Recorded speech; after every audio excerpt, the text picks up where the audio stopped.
Assalamualaikum warahmatullahi wabarakatuh. Perkenalkan, nama saya Muhammad Safrizal dengan NIM 120524200032, Fakultas Sains dan Teknologi Pertanian. Di sini saya akan mempresentasikan mengenai kedudukan dan fungsi bahasa Indonesia sebagai bahasa nasional dan bahasa negara. Berikut adalah isi mengenai materi yang akan saya sampaikan. Yang pertama yaitu kedudukan bahasa Indonesia sebagai bahasa nasional. Yang kedua adalah kedudukan bahasa Indonesia sebagai bahasa negara. Dan yang ketiga, peran bahasa Indonesia dalam kehidupan sosial dan kenegaraan. Serta yang keempat adalah tantangan dan tanggung jawab dalam menjaga bahasa Indonesia. Yang pertama ada kedudukan bahasa Indonesia sebagai bahasa nasional. Kedudukan bahasa Indonesia sebagai bahasa nasional, sejarah penetapannya dimulai pada Sumpah Pemuda tanggal 28 Oktober 1928, di mana para pemuda dari berbagai suku dan daerah berikrar satu tanah air, satu bangsa, dan satu bahasa Indonesia. Keputusan ini bukan kebetulan, melainkan sebuah langkah strategis untuk menyatukan bangsa yang sangat beragam dari segi etnis, budaya, dan bahasa. Ada beberapa fungsi utama bahasa Indonesia sebagai bahasa nasional. Yang pertama, simbol identitas nasional. Bahasa Indonesia menjadi bagian penting dari identitas bangsa Indonesia. Dalam dunia yang multikultural ini, kita bisa dengan bangga mengklaim bahwa bahasa Indonesia adalah cerminan dari persatuan dan kesatuan Indonesia, meskipun kita berasal dari beragam latar belakang suku dan budaya. Kedua, alat pemersatu bangsa. Indonesia memiliki lebih dari 700 bahasa daerah, seperti Jawa, Sunda, Batak, dan lainnya. Jika tidak ada bahasa pemersatu, komunikasi antar suku bisa menjadi hambatan besar dalam integrasi nasional. Bahasa Indonesia berperan sebagai jembatan yang memfasilitasi komunikasi lintas suku, sehingga memungkinkan terciptanya harmoni dan persatuan dalam keanekaragaman. Yang ketiga, sarana komunikasi antar warga negara. Dalam kehidupan sehari-hari, kita seringkali berinteraksi dengan orang-orang dari berbagai daerah. Bahasa Indonesia menjadi sarana yang memudahkan kita berkomunikasi, baik dalam lingkungan sosial, bisnis, hingga dunia akademis. Dan yang kedua, ada kedudukan bahasa Indonesia sebagai bahasa negara. Bahasa Indonesia bukan hanya bahasa pemersatu, tetapi juga memiliki status yang lebih resmi sebagai bahasa negara.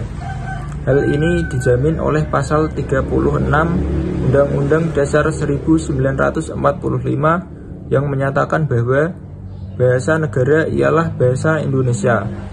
Artinya, penggunaan bahasa Indonesia dalam ranah formal dan administratif menjadi kewajiban.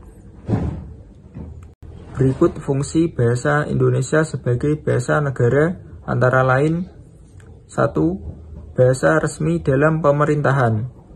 Semua dokumen resmi pemerintah seperti undang-undang, peraturan, surat keputusan, dan komunikasi antar lembaga negara harus ditulis dalam bahasa Indonesia. Ini memastikan keteraturan dan transparansi dalam penyelenggaraan administrasi negara. Misalnya, dalam sidang-sidang parlemen, seluruh anggota menggunakan bahasa Indonesia untuk memastikan semua orang dari berbagai wilayah dapat mengerti dan berpartisipasi dalam diskusi. Kedua, bahasa pengantar dalam pendidikan. Bahasa Indonesia juga digunakan sebagai bahasa pengantar dalam dunia pendidikan. Mulai dari jenjang dasar hingga perguruan tinggi, bahasa Indonesia digunakan sebagai alat untuk menyampaikan pengetahuan.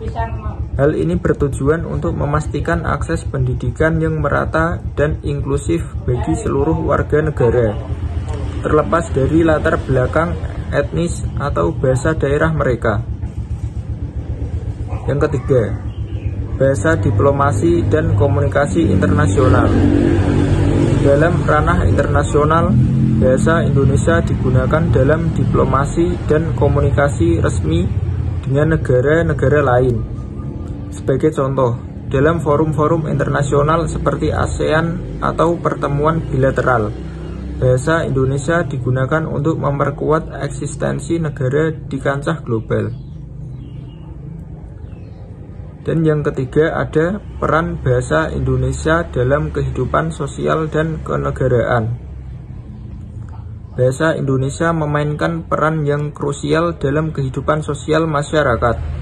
Sebagai bahasa komunikasi sehari-hari, bahasa Indonesia memungkinkan masyarakat dari Sabang sampai Merauke untuk saling berinteraksi dan bekerja sama. Misalnya, di dunia media, baik itu koran, televisi, hingga media sosial, penggunaan bahasa Indonesia yang baik dan benar sangat diperlukan untuk menjaga arus informasi yang akurat dan dapat diterima oleh semua kalangan. Dalam kehidupan kenegaraan, bahasa Indonesia adalah alat penting yang digunakan pemerintah untuk menjalin hubungan dengan rakyat. Semua kebijakan, peraturan, dan perundang-undangan disampaikan dalam bahasa Indonesia. Ini memastikan bahwa masyarakat dapat memahami hak dan kewajiban mereka sebagai warga negara.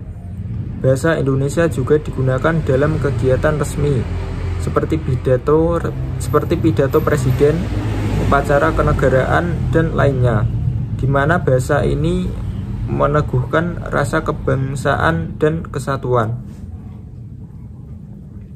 Yang keempat, ada tantangan dan tanggung jawab dalam menjaga bahasa Indonesia. Kita tidak menutup mata terhadap tantangan yang dihadapi bahasa Indonesia, terutama di era globalisasi ini.